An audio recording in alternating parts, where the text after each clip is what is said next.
भारत में लोक सेवा का विकास लॉर्ड कॉर्नवालिस ने लोक सेवा के दरवाजे भारतीयों के लिए बंद कर दिए। लॉर्ड कॉर्नवालिस ने लोक सेवा के दरवाजे भारतीयों के लिए बंद कर दिए। 1800 में लोक सेवा के प्रशिक्षण हेतु 1800 में लोक सेवा के प्रशिक्षण हेतु 1800 में कलकत्ता में फोर्ट विलियम कॉलेज की स्थापना की गई। 1800 में लोक सेवा के प्रशिक्षण हेतु 1800 में कलकत्ता में भी फोर्ट विलियम कॉलेज की स्थापना की गई। 1833 के चार्टर एक्ट के अनुसार भारतीय लोक सेवा के लिए जा सकते हैं। 1833 के चार्टर एक्ट के अनुसार भारतीय लोक सेवा के लिए जा सकते हैं। 1833 का चार्टर एक्ट समिति रूप से लोक सेवा की भर्ती के लिए प्रतियोगिता परीक्षा का सिद्धांत मानता है। यानी कि 1833 का चार्टर एक्ट समित रूप में लोक सेवा की भर्ती के लिए प्रतियोगिता परीक्षा का सिद्धांत मानता है। 1853 में खुली प्रतियोगिता भर्ती द्वारा सिद्धांत स्वीकार किया गया। यानी कि 1853 द्वारा खुली प्रतियोगिता द्वारा भर्ती का सिद्धांत स्वीकार किया गया। 1855 में सिविल सेवकों सर्विस कमीशन की स्थापना की गई। 1855 में सिविल सर्विस कमीशन की स्थापना की गई। 1855 में बोर्ड कंट्रोल द्वारा प्रथम प्रतियोगिता परीक्षा का आयोजन किया गया। 1855 में बोर्ड ऑफ कंट्रोल द्वारा प्रथम प्रतियोगिता परीक्षा का आयोजन किया गया। 1826 में लोक सेवा आयोग का गठन हुआ। यानी कि 1826 में लोक सेवा आयोग का गठन हुआ।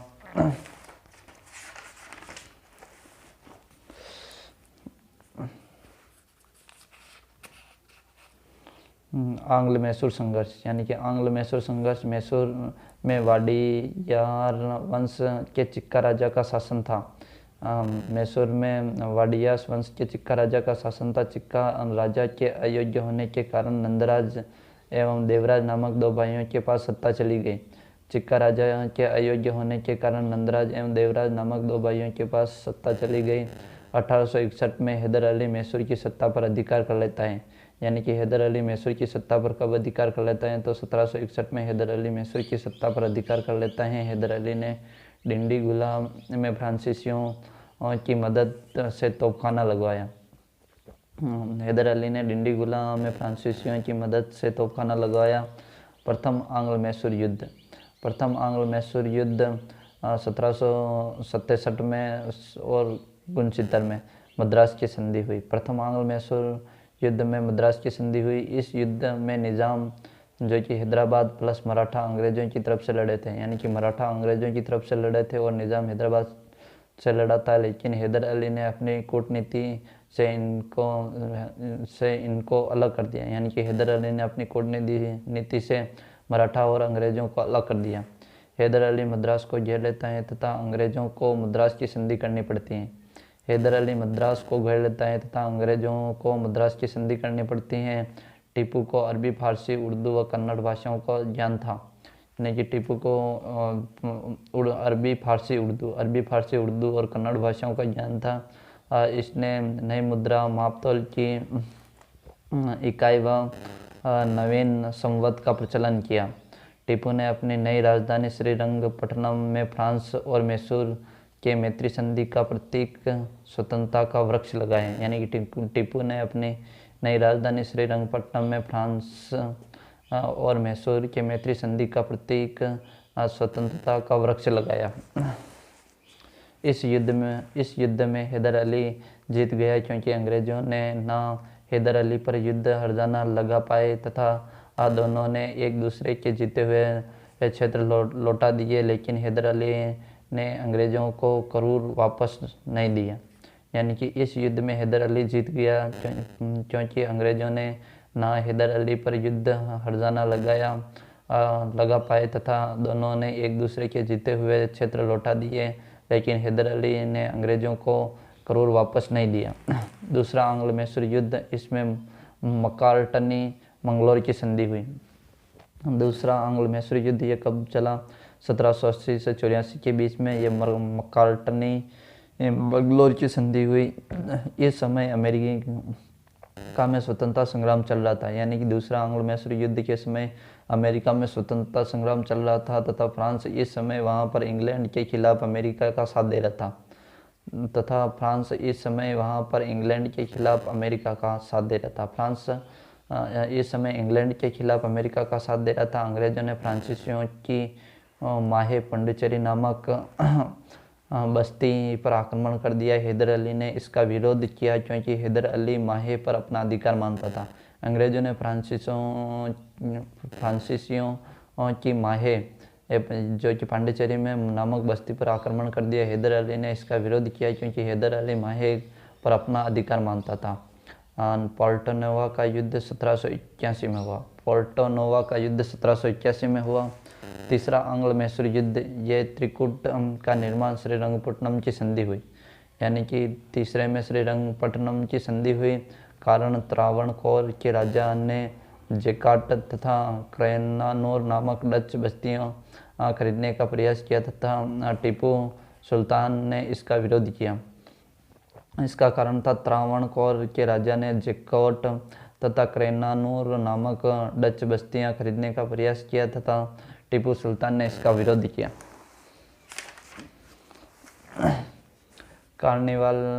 कार्नवालिस ने मराठों व निजाम को मिलाकर त्रिगुट का निर्माण किया। कार्नवालिस ने मराठों व निजाम को मिलाकर त्रिगुट का निर्माण किया। टीपू सुल्तान ने अंग्रेज सेनापति मिडोस को हरा दिया, यानी कि टीपू सुल्तान ने अंग्रेज सेनापति मिडोस को हरा दिया। टीपू सुल्तान पर युद्ध हर्जाना लगाया गया। धन न होने के कारण टीपू सुल्तान के 2 बेटे बंधक बना लिए। टीपू सुल्तान का आधा राज्य ले लिया गया। धन न होने के कारण टीपू सुल्तान के 2 बेटे बंदे बना लिए गए। टीपू सुल्तान का आधा राज्य ले लिया गया तथा उसे 3 भागों में बांट दिया, यानी कि टीपू सुल्तान का आधा राज्य ले लिया और उसे 3 भागों में बांट दिया। अंग्रेज, मराठा और निजाम। अंग्रेज, मराठा और निजाम 3 भागों में बांट दिया।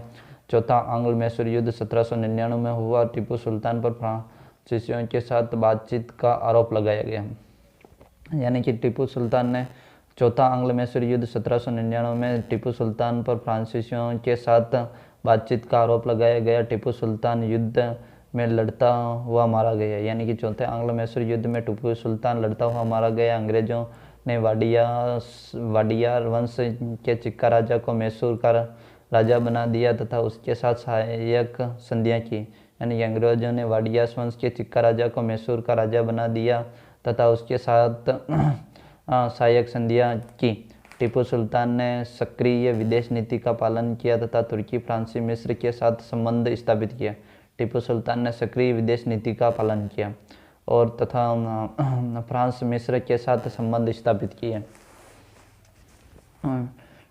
टीपू ने नापतोल की नई प्रणाली एवं नया कैलेंडर सिस्टम शुरू किया, यानी टीपू सुल्तान ने नापतोल की नई प्रणाली व नया कैलेंडर शुरू किया। टीपू फ्रांस के जैकोबिन क्लब का सदस्य था। टीपू किसका सदस्य था? तो फ्रांस के जैकोबिन क्लब का सदस्य था। फ्रांस के जैकोबिन क्लब का सदस्य था। टीपू ने श्रीरंगपट्टनम में स्वतंत्रता का वृक्ष लगाया, यानी कि टीपू ने स्वतंत्रता का वृक्ष कहाँ लगाया? तो श्रीरंगपट्टनम में लगाया। श्रृंगेरी के शारदा मंदिर का पुनर्निर्माण कराया था। टीपू ने श्रृंगेरी के शारदा मंदिर का पुनर्निर्माण कराया था। आंग्ल सिख संघर्ष, यानी कि आंग्ल सिख संघर्ष पंजाब। गुरु गोविंद सिंह की मृत्यु के बाद बंदा बहादुर ने सिखों को संग्रहित किया, यानी कि गुरु गोविंद सिंह के बाद मृत्यु के बाद सिखों को संग्रहित किसने किया? तो बंदा बहादुर ने किया। बंदा बहादुर ने किया गुरु गोविंद सिंह की मृत्यु के बाद। कपूर सिंह के नेतृत्व में 1748 ईस्वी में दल खालसा की स्थापना की। कपूर सिंह के नेतृत्व में 1448 व 1748 ईस्वी में दल खालसा की स्थापना की। इन्होंने लाहौर में तौल निर्माण का कारखाना स्थापित किया। इन्होंने लाहौर में तौल निर्माण का कारखाना स्थापित किया। इन्होंने नौकरशाही सिक्के चलाए। सिक्के चलाए। बंदा बहादुर की मृत्यु के बाद सिक्का 12 मिसालों में विभक्त हो गया, यानी कि बंदा बहादुर की मृत्यु के बाद सिक्का 12 मिसलों में विभक्त हो गया। रणजीत सिंह सुकरचिया मिसल बन गया था। अफगानिस्तान के राजा जमान शाह ने 1799 में रणजीत को लाहौर का राजा बना दिया, यानी अफगानिस्तान के राजा जमान शाह ने 1799 में रणजीत सिंह को लाहौर का राजा बना दिया। 1805 में रणजीत सिंह ने अमृतसर पर अधिकार कर लिया।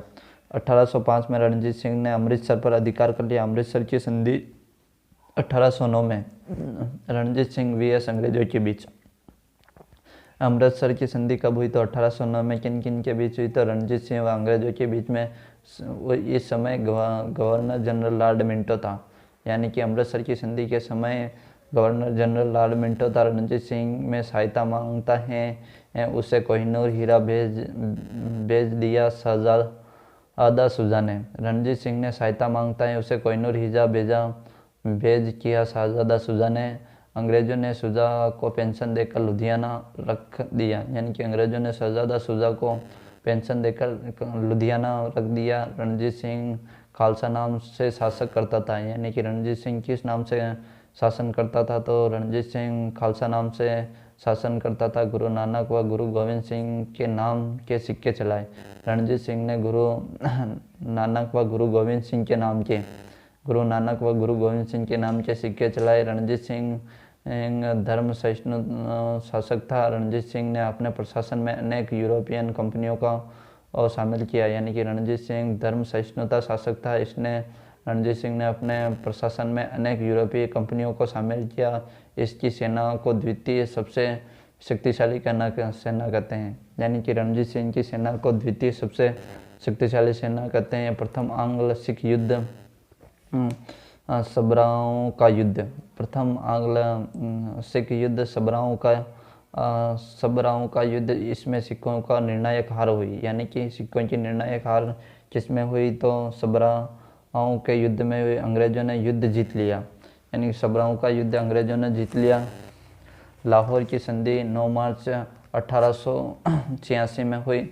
लाहौर की संधि 9 मार्च 1886 में हुई। भ्योरोवाल की संधि 22 दिसंबर 1886 में हो। लाहौर की संधि 9 मार्च 1846 में, जबकि भ्योरोवाल की संधि 22 दिसंबर 1886 में हुई।